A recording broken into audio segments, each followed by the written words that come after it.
Welcome to EnviroCare Global, and today we are at the University of Nairobi to explore the role of higher institutions in promoting environmental sustainability. We are going to interview the Vice Chancellor of the University of Nairobi so that we can be able to understand what is the role of higher institutions in promoting environmental sustainability. My name is Rose Gishure. Come with me so that you may get to understand what is this role that higher institutions are playing in matters pertaining environmental sustainability. Thank you so much for tuning in at EnviroCare Global Show. My name is Rose Gishure, and today we have a leader that is going to give us an insight into environmental sustainability in higher institutions. Why we chose this leader is because he's among the people who is driving sustainability forward as an individual and even at his role. You'll be able to understand why him.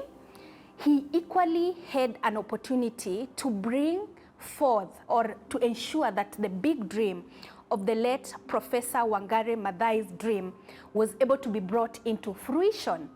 Karibu sana. My name is Rose Gishure, as I told you, and we will welcome our guest today. Karibu sana, Prof. Thank you very much, Rose Gishure. I remember your days at Wangari Maathai Institute as a student. Yes. I'm happy to see you even brighter. Thank you so much. Since that time. How are you doing? I'm doing very well. Excellent. And thank you so much for having us. Very well. Thank you. Thank you. And we actually are fascinated by your leadership. Yes. We know very well that the University of Nairobi is a leader in academia, not only in Kenya, but in the region. And you are there at the helm of it as a leader. Yes. And I know very well that as we were actually introducing the show, you are one person that was able to bring forth the big dream of the late Professor Wangari Maathai. Maybe we can start from there. You know, University of Nairobi has been here for a long time. True. It's an idea that came back in 1946. So we were the only university for many years until 1985. So we have trained many people who are in the corporate world and also in government. Yes. I'm lucky to have been one of those who have been trained from this university. And through the training I received, I was able to also begin to conceptualize how to grow it, and particularly to address the issue of environmental governance, which we found that there are many people doing matters environment science, this, but the biggest challenge has been how to share the resources, and as the others put it, how to take care of the commons, like forests, water, air, parks. How do we take care of those things? Yeah. And how do we access them? And we allow the current generation and also the future generation to also be able to enjoy the same things. Yeah. Prof, hold it there, because I understand you are not trained environmentalist. Yes. You are a vet medicine doctor. Yes. What really sparked that passion in environment? Because for sure, from my own personal interaction and data, most professions who are not in the environment side, it's very hard for them to relate their profession to environmental sustainability. Yeah, I was a student of Professor Wangari Maathai.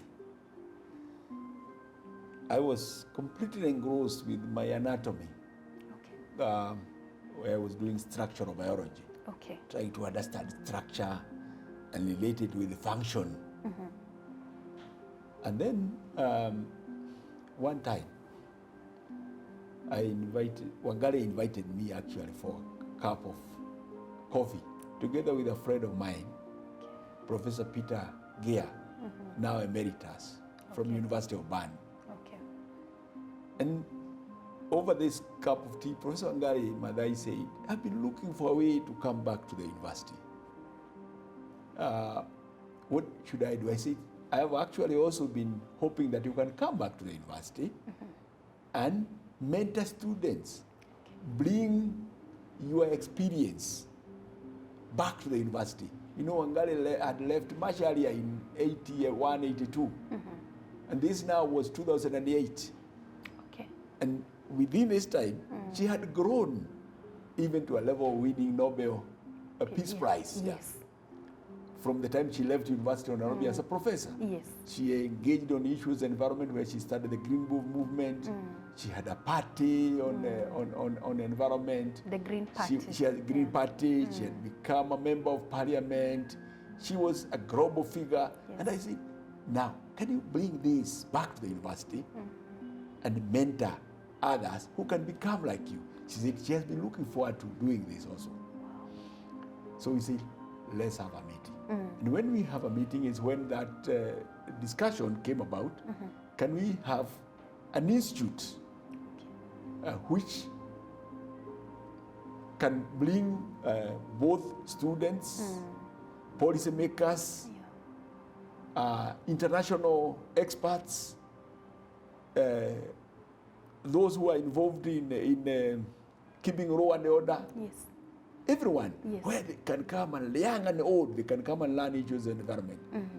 Then we agreed that that is the way to go. Okay. From that time, 2008, she spent, anytime she was around here in the country when she was not traveling, we would just spend 1 hour, 2 hours, 3 hours, sometimes a whole day, just her sharing with me her dreams and what she would want to see on the change of the environment.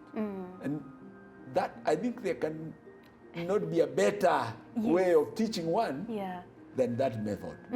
Yes, because So she walked with me, she talked to me until I became, in addition to my anatomy, I also put another feather in my cap, that is environment, and particularly environmental governance. Wow.